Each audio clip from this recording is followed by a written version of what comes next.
Hello, hello, hello, hello, hello, everyone. How is everyone doing this fine pullback afternoon?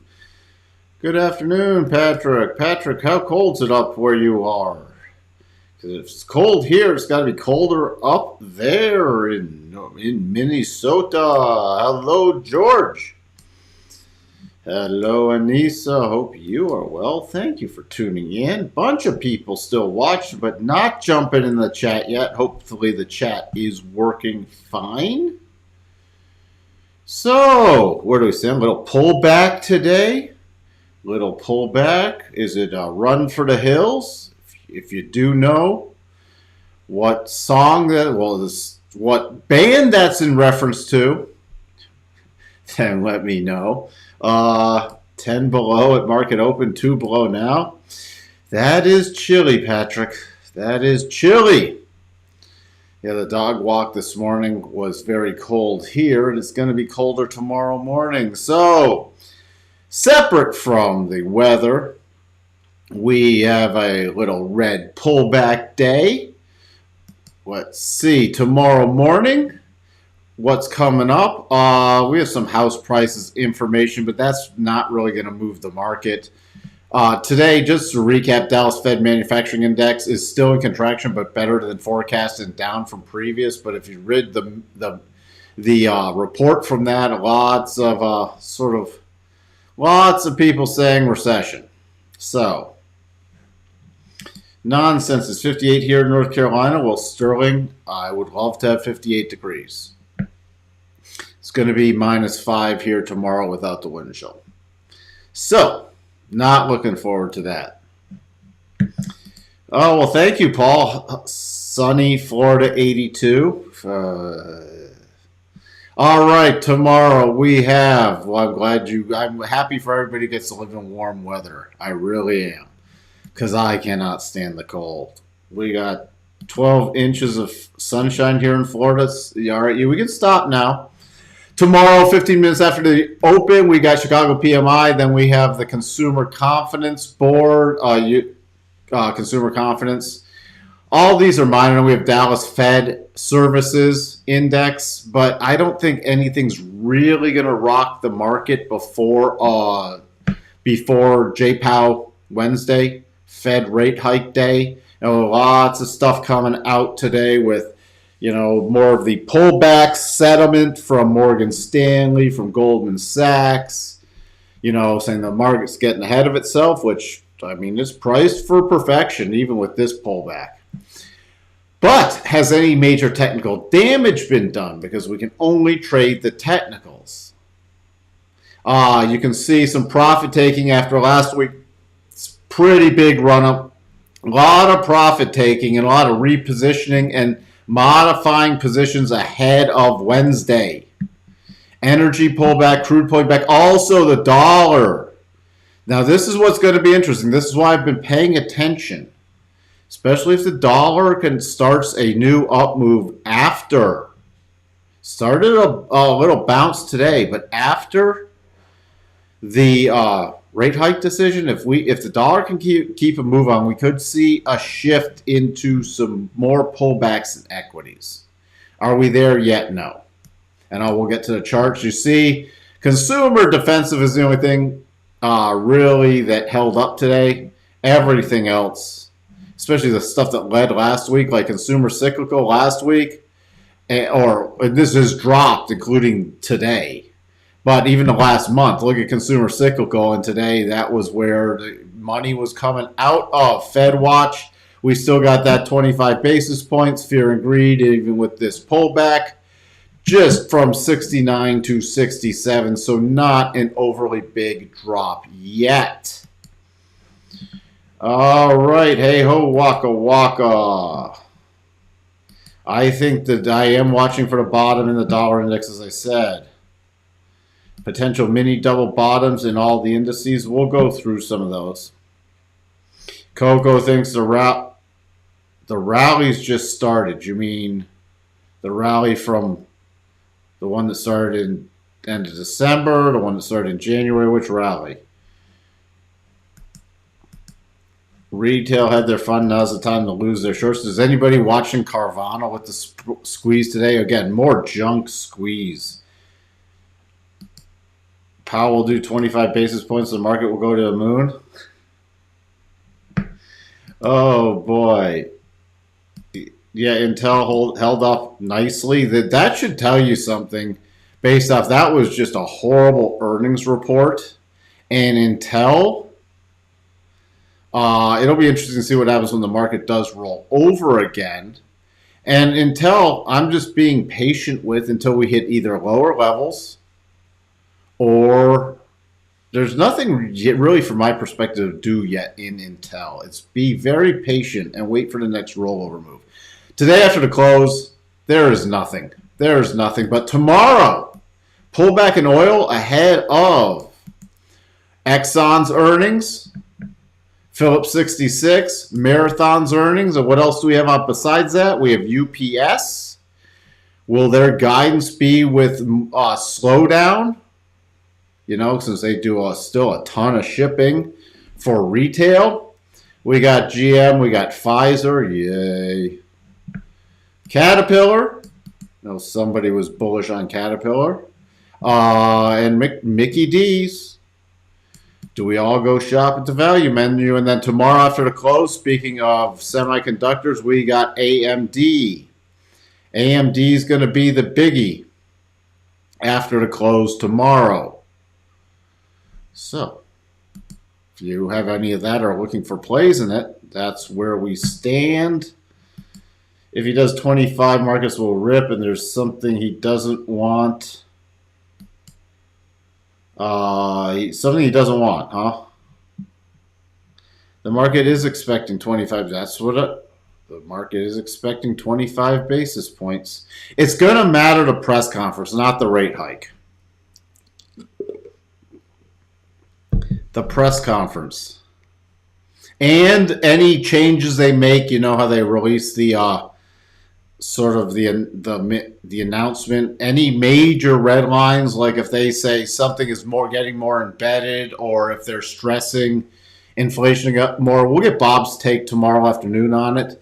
But it's not going to be the hike decision. It's going to be the language surrounding the hike decision and then what is said in the press conference afterwards. So you see, little pullback, actually just taking us back in line with the prior breakout area and reconnecting with the daily rotation zone. So that's what I'm saying. There's this pullback. There's no major technical damage done. We need to see a lot more before we can really shift. Besides minor bearish plays, there can be intraday bearish plays. There could be 1 and 2 day bearish plays. There's nothing in this pattern that says we are going to new lows yet. And remember, we can pull back again tomorrow. We'll have to see what happens. We could get a little reaction. Remember, my big thing is after we get these pullbacks to watch for the secondary reaction, just like we got that 3-day pullback. Secondary reaction went to new highs. Then we kept going. So far we have a 1-day pullback. But let's just look at those shorters. Let me show you what I did also intraday. So we had the little rally up, right at the open. And then the turnaround, I put on the retracement harmonics. We came up between the 50 and the 62.5. I also put on the forward harmonics from the high of Friday. There you go, just for anybody learning that. So you know how when we get that retracement, I watch between that 50 and 62.5. Because, again, if we got above the 62.5, then I'd be playing for a continuation play. We got the reversal play. And we had the breakout level I was watching for, breaking out above there, then reversing back in, caught between those levels, and then the breakdown play at the end of the day. And I had 40.31 as the harmonic level grinding down there. Continuing a grind down overnight. Let me move that down there. Continue to grind down overnight. I'm going to 40.22 to about 4,018 is my next key support level.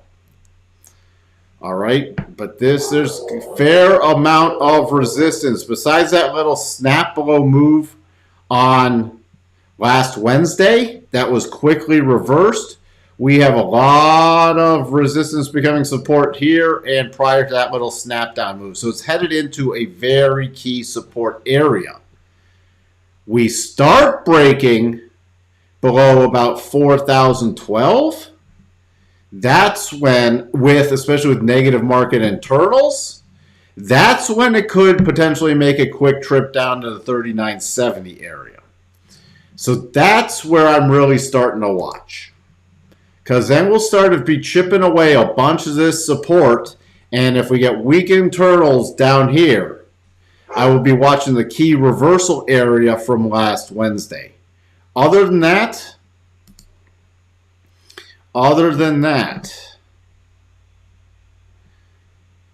that's where it sits right now. And the only little mini thing is this very mini 5-minute double going into an eye. Those, by the way, if you're trying to trade those on the open, they do have on the open, not tomorrow morning's open because it will be completely done or invalidated by then. On the open, when the futures open back up, they actually have a lower probability. Going into the Asian session, did do testing with that too, so just letting you know that. Still above 50%, but a lower probability. Well, it's about, like, think 10 points lower probability because of the time frame and when it's triggering, if you're really trying to fine-tune things.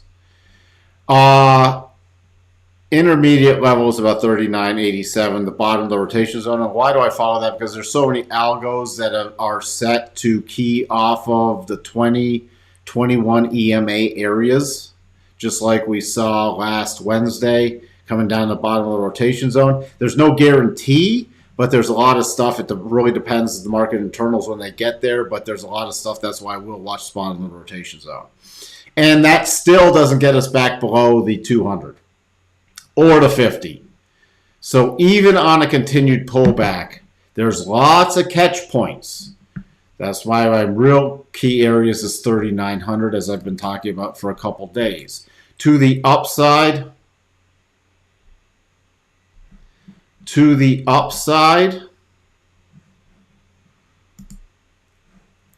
we need to get first above about 40.50 before I start watching for more substantial bullish plays again.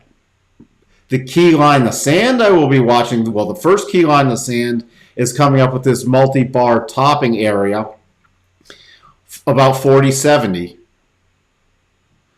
That's going to be, if we bounce and don't make substantially new lows, that's going to be the area, not only because it's a 50% sell-off, you also have pretty key resistance right around here.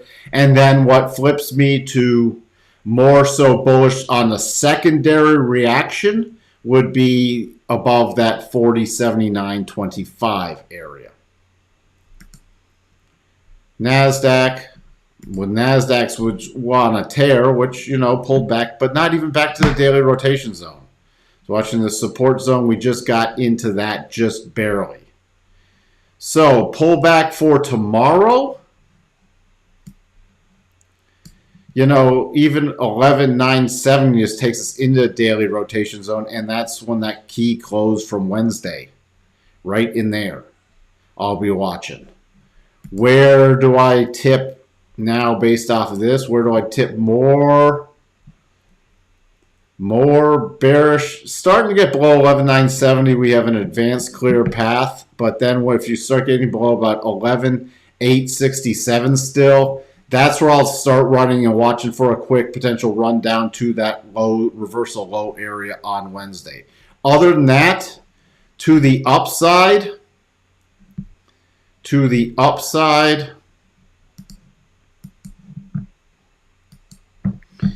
The key area right now is about 12,134. Remember, if we drift down overnight, that level will come back down. But that's where I'm at. We had that little reaction from this morning, right here with the opening, the reversal after the open, where it poked its little head right up to near that 50% area and then rotated down. So it's about 12,134, and then the key area is 12,177. The Dow, which was a snoozer, complete snooze fest, just retesting the 50% harmonic. I mean, this, besides minor intraday trades, there's just not a lot of great trades with the Dow caught in this range. Rotation back up, still 34,307. Can't get overly bearish until we're below 33,390 at least, and then the real breakdown area is 32,900. Russell retesting the sort of the rim of the cup. Retesting the rim of the cup. So not much else to talk about there. There's some little support here about 1887 and then back to about 1879. To the upside though, you don't have much. 1909, then on a closing basis, 1914, our key. So, Sterling with the news in here.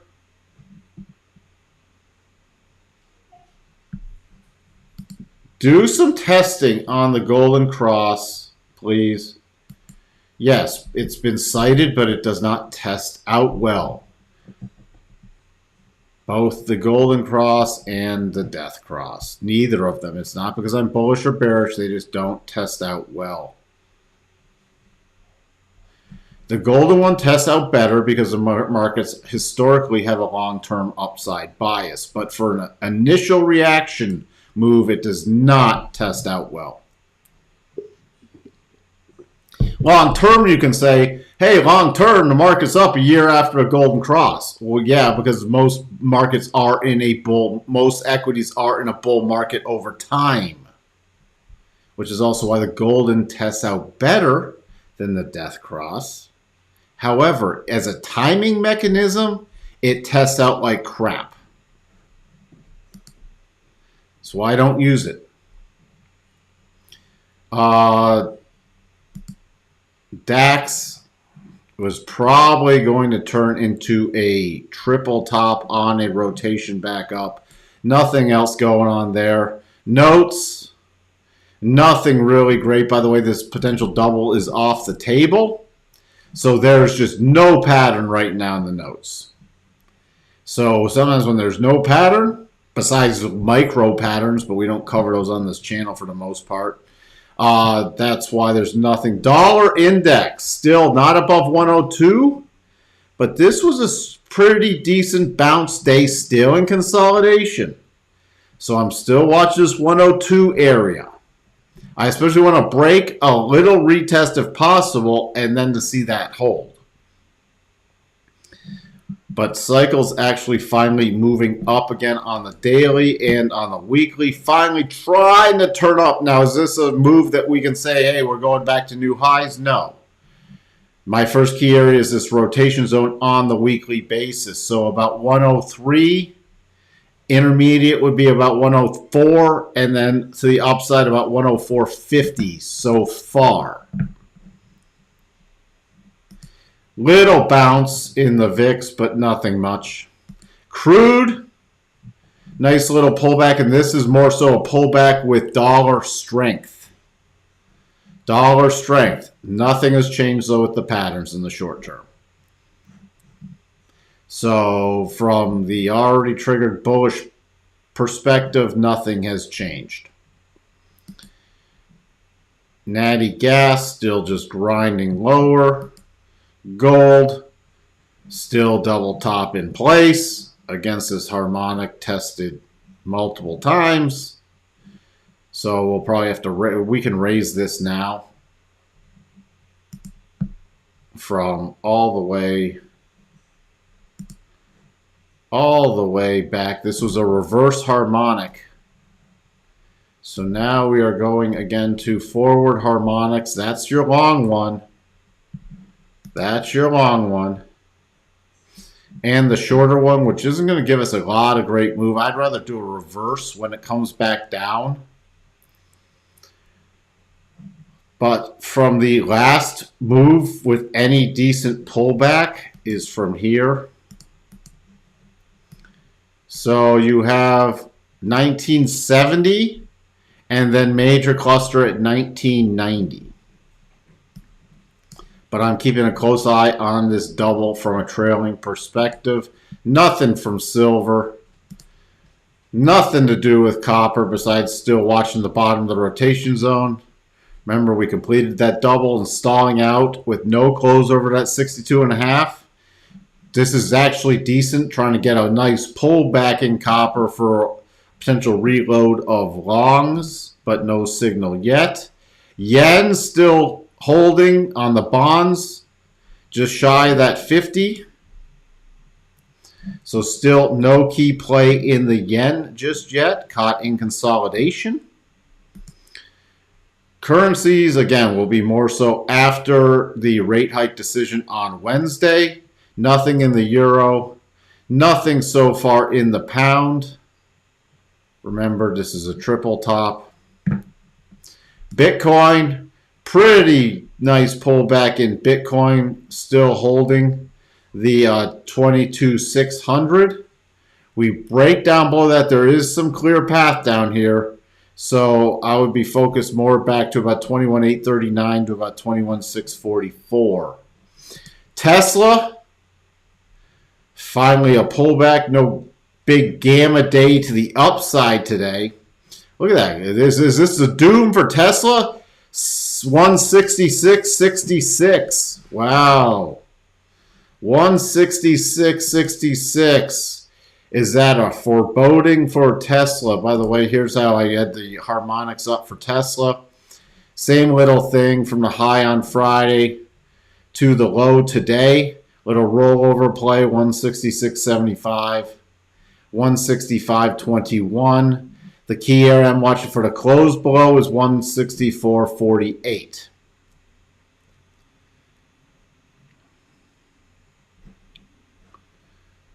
What else do we have?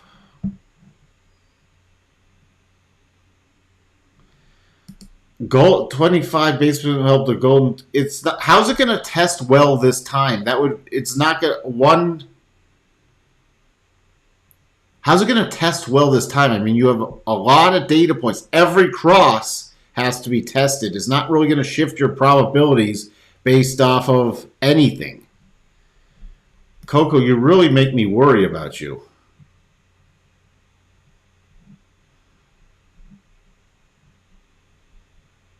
Mike, cloudy and 39 in New York. Well, that's warmer than here. We'll get to the 10-2s. Yes, we can look at the 10-2s. I did glance at them before the close. You still see caught in consolidation. Caught in consolidation. So until we get back above about negative 62 basis points or break below minus 76 basis points, it's just in a big consolidation.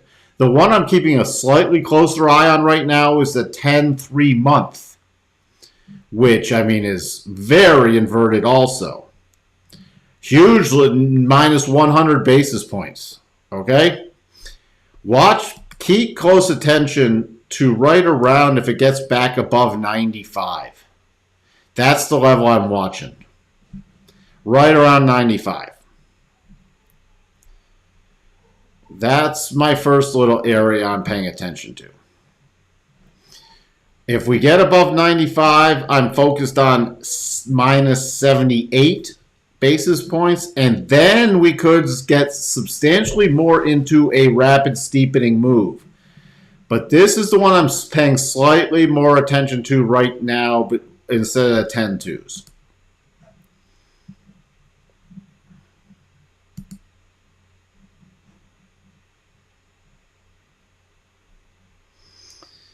Oh boy. Oh boy. All right. What else do we have? We have let's Intel. Intel still holding up. By the way, the double is still triggered and valid. That's why I'm also being patient, but still, after that horrible guidance, I'm being very patient down below at this point, below about 25 to watch for something. And by the way, if we break down there again, that's now then a triple bottom. The only thing I got asked again, what makes me stop looking to trade Intel around the core position? If they took either a massive reduction in their dividend, or that would eliminating their dividend definitely takes it off of play for me. It would just be unwind the position. By the way, if the market rolls over, not saying it's going to, but if it does and Intel can't hold this 24 area, my next key target is 2290. Just wanted to clarify that. AMD with earnings tomorrow. What are we watching for tomorrow? It's only a day away. This is still technically, now this is where you can go to the higher. This is why people ask this. Was a triple on the 4 hour, but it's a double on the daily.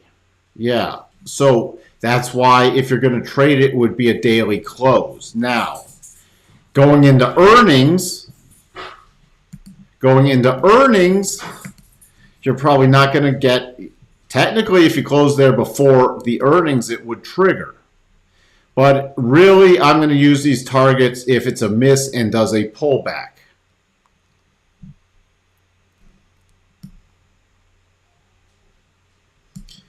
So that's what I'm still going to use those targets for. That's just a point of clarifying. If people say, was a triple on a shorter, that means you need the higher time frame close if it's a still valid pattern on the higher time frame.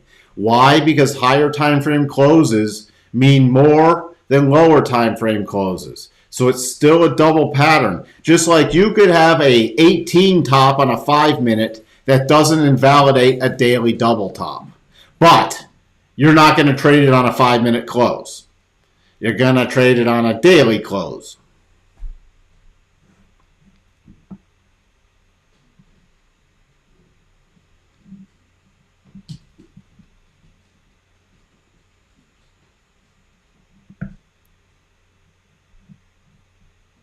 So,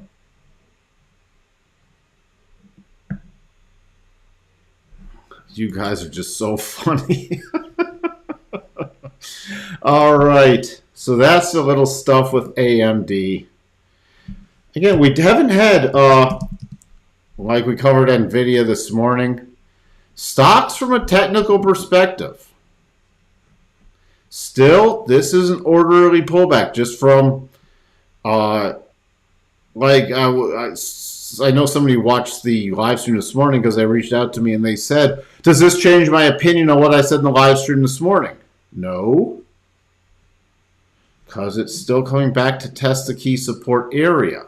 After a 1, 2, 3, 4, 5, 6 day run up, we get one red bar that did not even break key support. So even though I'm not a fan from the fundamentals or from the fundamentals in the long term, in the short term, the technicals haven't broken down yet. The real key area is if you get below 177. But there's been no, that's why I'm saying this is still an orderly pullback. Could it lead to more? Sure. But we don't have anything. Just like we got Google. When do we have Google? On Thursday? We have a potential little double top. going into there. But unless that was triggered, we haven't still done critical technical damage.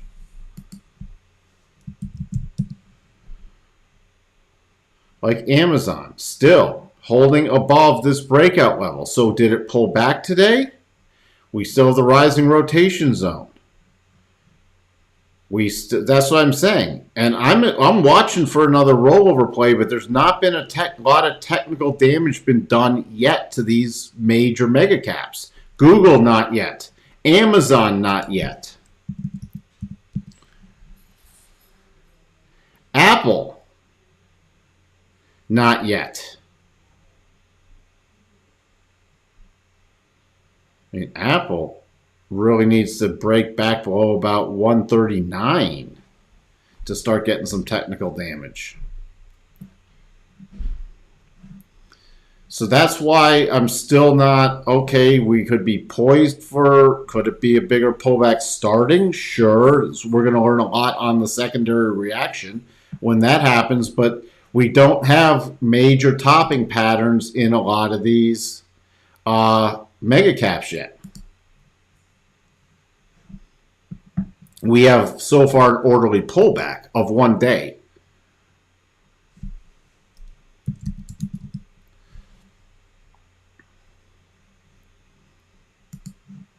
I mean, even Meta, which has faded remarkably from the being any driver of anything, is still not done any major technical damage.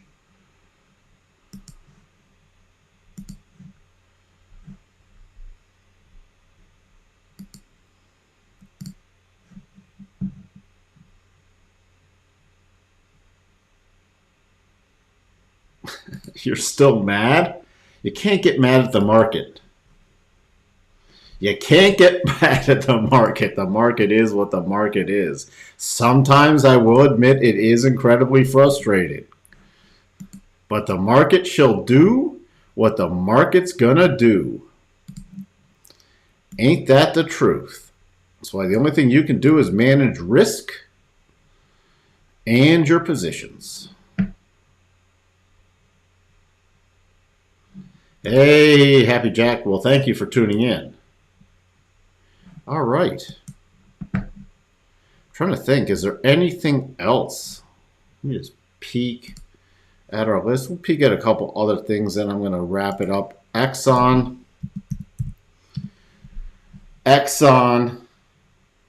couple day pullback off the harmonic, which I forgot to shift this over because now we get to go back to forward harmonics. Major technical damage done? No. Going into earnings? Not yet. Retesting the breakout area. So that's sitting there. I know somebody who's bullish. Rich was bullish on Caterpillar. No double top there. Caterpillar going into earnings. Let's take a look. I mean, a lot of these cycles are rolling over, but like Caterpillar, there's no key short play in Caterpillar yet because there's no double top. That's why we get pullbacks. Again, this is not a stock that's going to rock the market. However, it's a great example of your minor breakout area was 259. Your major breakout area was 243. Even a pullback to this area is just back to the weekly rotation zone. Now, there are divergences. And cycles are at the top with even daily divergences. So would I be more patient on a pullback and I'd be watching 244 area for a potential pullback move? But even a pullback to there does not destroy Caterpillar from a long-term bullish perspective yet.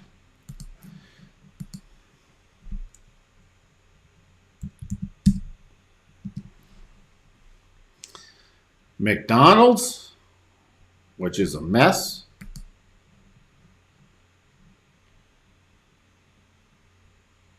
No great patterns in that going into earnings. So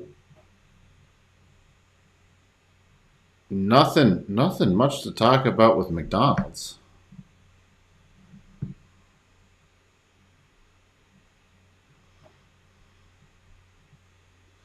Yeah, you vote to convert APE into AMC shares, and the reverse split is coming March 14th. I thought they were doing something before on the conversion with APE to AMC, which is so mind-boggling because this has been a play I talked about last year at one point. Because they are virtually the same. So, and people are still buying AMC. They should virtually be trading at the same level. AMC trading $5, APE trading $2.33. This has been essentially a pair trade for a convergence of the price forever, since last year. And they're finally, but why would you buy? You could, if you're still bullish on AMC, just buy APE. It's going to get converted to AMC and you're buying it cheaper. Now, AMC can keep coming down. This can keep going up because they should be converging to the same price. But if you wanted to, let's say you had an inkling to buy AMC tomorrow, you just buy APE. It's going to get converted to AMC.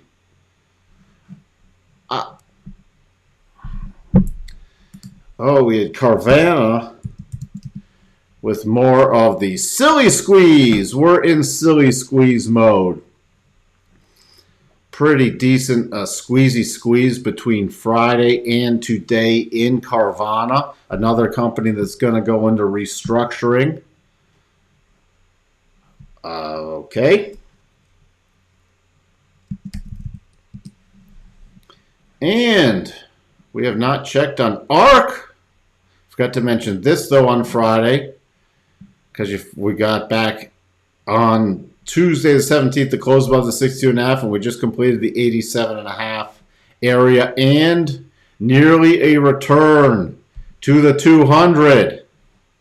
Nearly a return to the 200, which is the first time since November 21, and we're not quite there yet. But if even ARC stabilizes for a bit and makes one little put higher, it's completed its round trip back to the 200. So,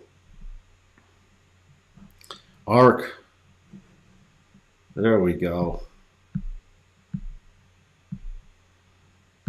Who else is in here?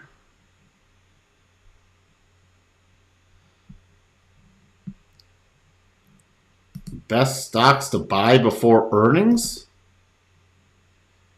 Well, the way this is unfolding right now, based off so far this earnings season, is you buy the biggest junk that you think's going to miss. By the way, I'm not giving financial advice. That was a little bit of sarcasm because those are the stocks that are outperforming. Period. Is junk stocks that miss earnings. Should tell you something also. If you think the company's going to beat, generally, it's not been a good play. Right now, I really hate doing earnings plays going into this kind of earnings season. I much prefer earnings plays going into earnings expansion after earnings have been beat up. We have not had earnings overly beat up yet. And again, as I said, the companies that are doing the best post-earnings are the ones that have missed and are general junkier companies. So that's the only thing I can say. Which is why I don't like, there's not a lot of earnings plays. The only other thing I watch for is if a key pattern gets triggered before earnings. Then it's still playable. But this market's been so irrational lately. And I'm not just talking because it rallied. I mean, we were due for a rally, as I said. We had cycles at the bottom. It got overdone. But when you have junk leading the way in a rally, junk and mega caps, it's not a long-term sustainable rally, especially when good companies are getting sold after earnings, after holding up their earnings better, and the junk's getting bought.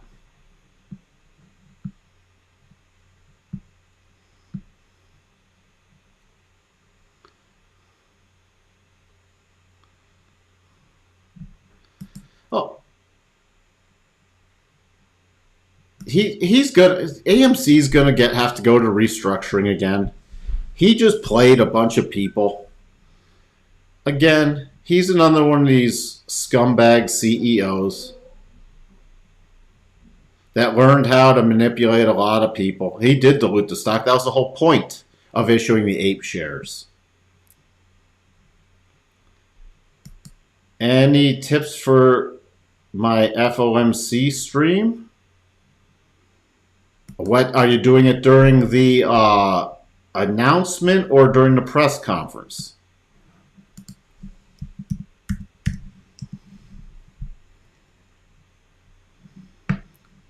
SoFi was, again, it was slightly better, but you had a massive gap up, and this thing's going to roll over again.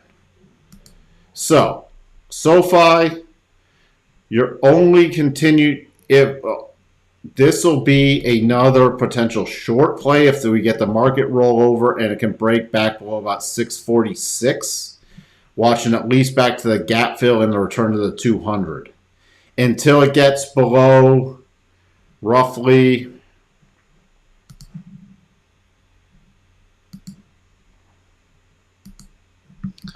$528 is not a long-term short yet again.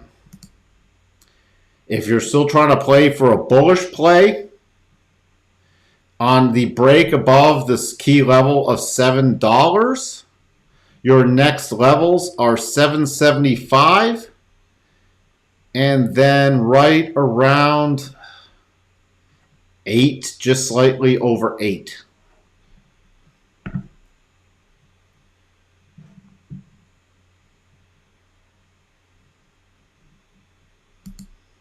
I looked at the VIX. There's daily and weekly bottoms.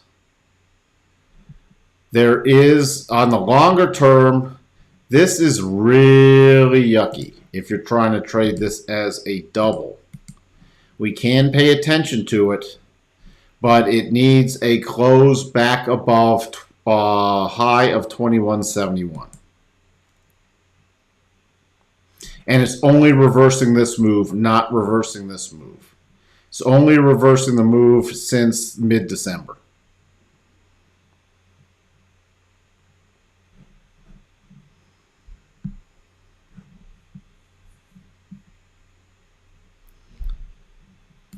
Is there a daily double bottom on the daily that almost rolls into a potential weekly double body on Palantir?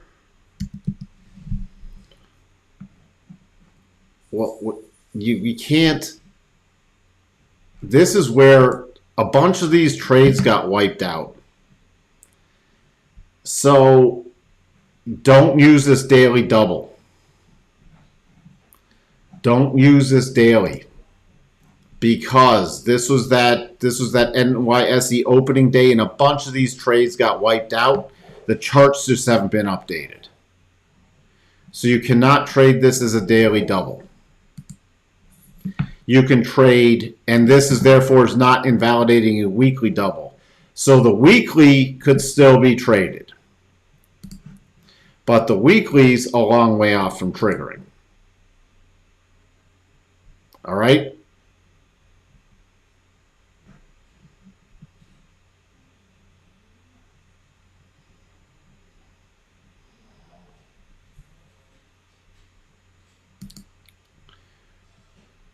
Well, that's good. Hoping to do technical analysis and commentary during the presser. Sounds like a very good idea.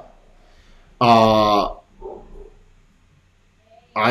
tell people if you're going to do it during the commentary where they can listen or follow along with the commentary. And I personally would focus more so on TA and, just not try to analyze the commentary, but focus on your TA and the market moves in conjunction with what's being said. Do I trade mostly in stocks or options? Yes. And futures is the biggest thing I love. Futures are my biggest love. And then stocks and options, I mean, options are just the derivative of the stock, so it just depends what I'm doing. I'm not just a sole options player. I'm not one of these guys who just sits and does everything in options. Because again, if I'm trading around a core position, we've talked about doing cash secured puts, we've talked about covered calls. If you just want the juice for the intraday plays, and you know how to analyze, look at implied volatility real well, then you can just focus on options. But for longer term plays, I'm more geared towards a lot of stock plays and complementing it with some options stuff because of the timing aspect.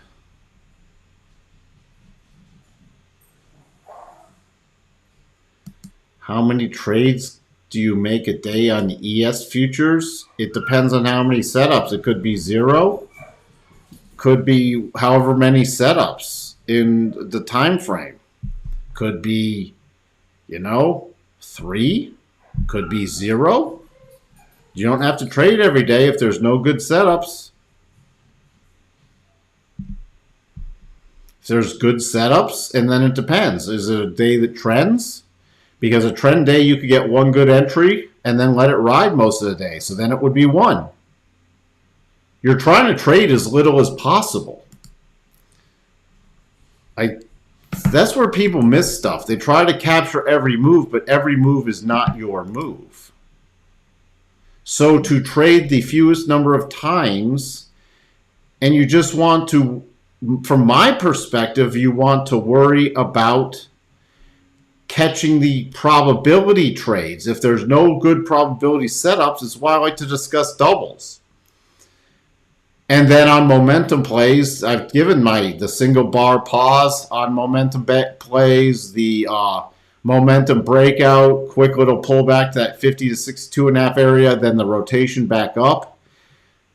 And those are when you have strong market internals one way or the other. If you got market internals trending, you might only need one good play.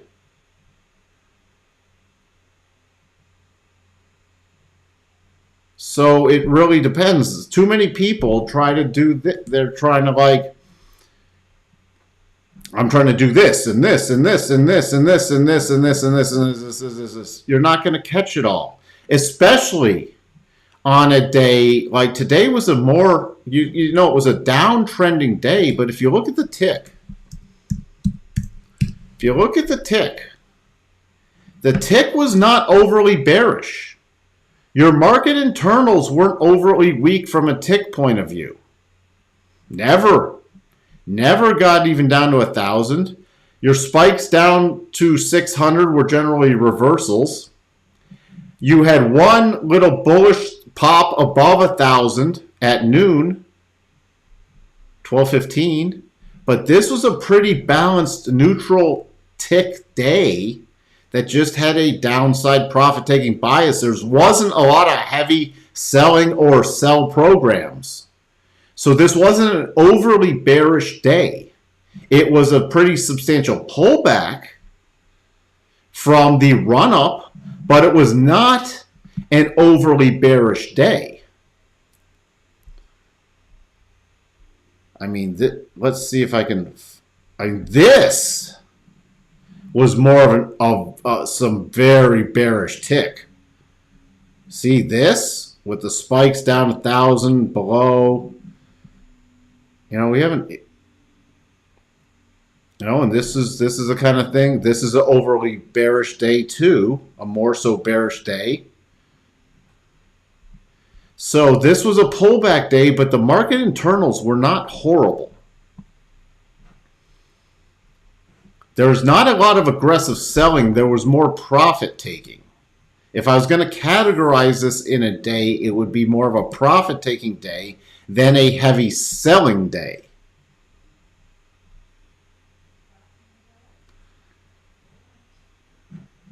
That's why watching the internals are so helpful.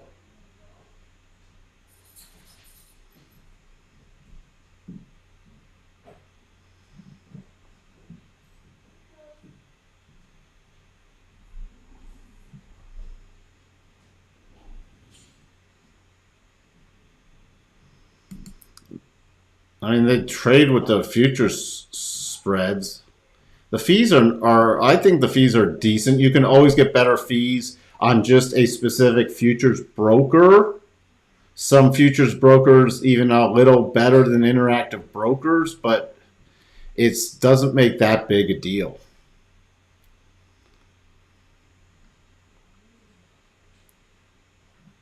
Team futures. So, what time frame do I use mostly? I use the higher time frames for my analysis. And for stocks, I like 4 hour and daily time frames the best. For futures, it can be all over the place. But unless we're in a strong trend day, I'm not dropping too far down in time frame. But I've told you, if we start getting a trend day, I'll look at the 5 minute, I'll switch to the 15 minute as we go into the European session, and that's on a trend day when we have trending internals. I envision a bell curve now. Every time I look for a trade, only aim at the higher probability trades. I trade less and make more. Yes, you will trade less and make more. And also, going back to my other comment, I will find key areas. That's why I go through on this kind of stuff and I highlight key areas. Why do you think I do that? Because those are the areas I'm watching based off the higher time frames. We get down to those areas or rally to those areas. I'm watching for key pattern setups. Or we do a breakout move above a key area, a breakout and a retest. I'm not looking to trade in the middle of nowhere.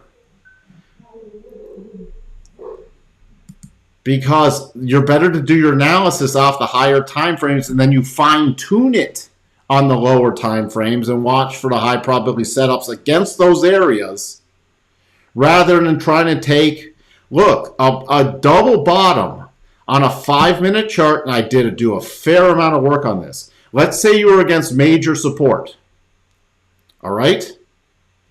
And you get a 5 minute double bottom against major support, the probabilities are higher, right there, versus a double bottom in the middle of nowhere. No support in sight. Like, let's say you get a double bottom in the middle of a clear path move. Yeah, it could trigger, it could work, it could not work, but the probabilities are not as good. I went through tons of charts with this. Tons. Verse, you come up and you find key levels on your higher time frames. And then you get, let's say, a double bottom against the key support level, a double top against the key resistance level.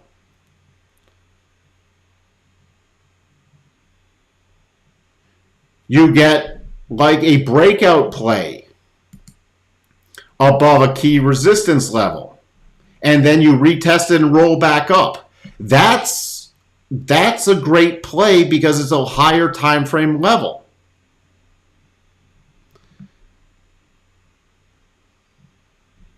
For example, for a potential breakout play that I'm watching again, we have this 1899.50, so 1900. Just so happens to be the round number 2. We dip below it today. All right? There was no major, all right, you had this little potential pattern, 5 minute, no close. No close above it. This turned it into a triple, by the way. But you see, all right, double bottom right here. First and second targets valid against a key support level. Did it trigger? No. By the way, in case you're wondering, well, why didn't that didn't confirm it? Because this move, before this move, this turned it into a triple. So it was technically, at this pullback, it was off. All right? So we had a potential bottoming pattern against the key level that never triggered. We then, what happened here? Breakdown, retest, rollover play. So that was little potential short play going into the very end of the day, and then we bounced after the close again, going into the futures close, after the cash close. What key level do you think I'm watching? See, where does this level come from? You can see it on the daily. Emotional candle close there. Reject, reject, reject, reject, reject, reject, reject, reject. Close at it. Break below, break above, close above it. This is a very key level, and it just so happens to be that area. So what's on my chart for tomorrow? If you get a break above here and it holds, could turn into a nice continuation play. Am I trying to eke out and go, where's that level on this 5-minute chart? Where's this level on this 5-minute chart? No. I'm not going to go and try to find, is it 1898? Is it 1903? Is it blah, blah, blah? No, it comes from a higher time frame. And am I looking to buy every little support or resistance line? No.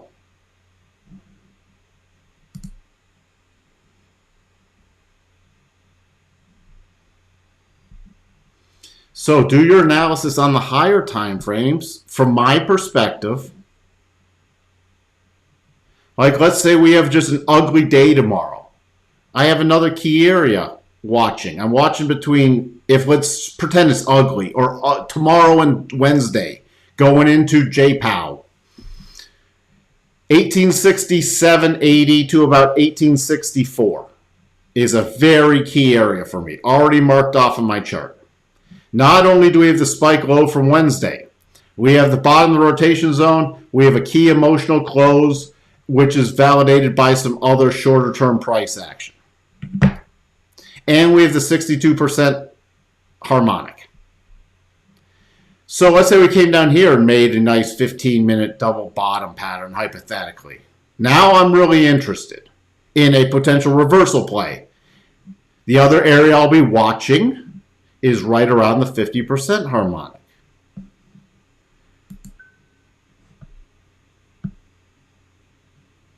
All right? But I'm not trying to trade at every key area. I'm not trying to grab every little thing. It's also why, let's say you don't do a lot of holding overnight. What would make me start getting more, even if you're just a day trader? Well, we still have a potential double top in place. Let's say it's triggered on a daily close. Then what trades am I going to be focused on intraday? If it does trigger, I'm going to be focused on intraday rollover plays. Why? Because intraday, we now have a daily pattern that's triggered, which could unfold over multiple days. So when we get intraday weakness, I'm going to be focused on the rollover plays. Until that triggers, it's just shorter term stuff. Now we get back above that 1900. Remember, we've already technically triggered the cup and handle. So on a resumptive bull play, am I going to be trying to find a double top on every 5-minute chart? Anywhere? No. Especially if we get back above this 1920 area. Going to be looking for intraday jump on the trend, especially with strong days with market internals. Use your macro patterns to help fine-tune your micro trades. And please don't try to pick up every little thing. Every move is not your move and not your trade. And as Sterling said, I trade less and make more. So I learned to set alerts. Sometimes it's best to walk away from your screen, set an alert that's going to notify you on your phone or something. Oh, wait, we're approaching my key level. Let me check internals. Let me check what pattern, if there's anything. Oh, there's no pattern. Still nothing to do. Oh, wait, there's a pattern? Let's see. Is it tradable? Can I get reward to risk? Those are the kind of things you're going to then look at. What are the probabilities of these patterns?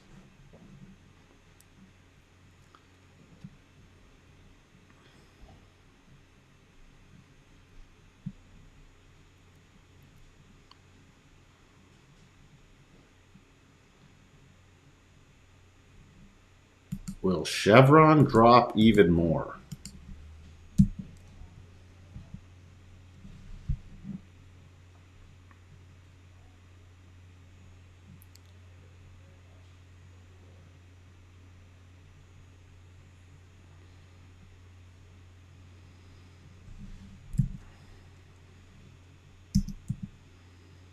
There we go. Just had a brain fart. Chevron actually, for the strength of oil, was a pretty bad performer, but with oil holding up, you have not done a lot of technical damage just yet. Where you don't really want to see a close getting below from a harmonic standpoint is 168.25, but then you have the 200 right there. From your weekly, you're approaching the bottom of the weekly rotation zone. So I get real cautious if we close this week below 173. Close this week, the whole week. Then I'd be watching for a pullback at least to 161.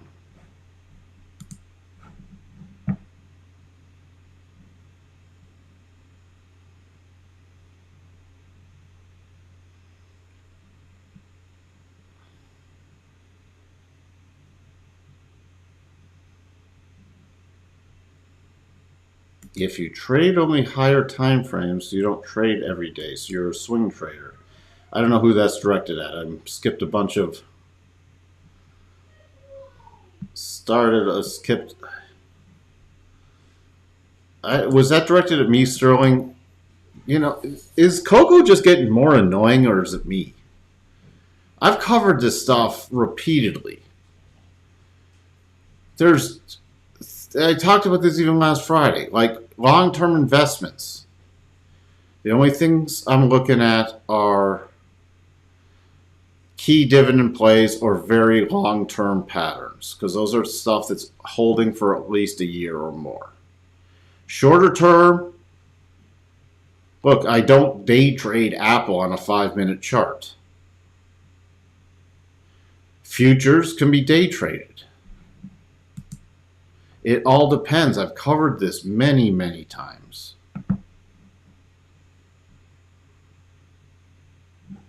I don't understand.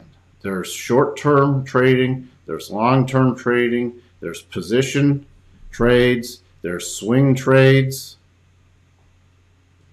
I don't understand anymore.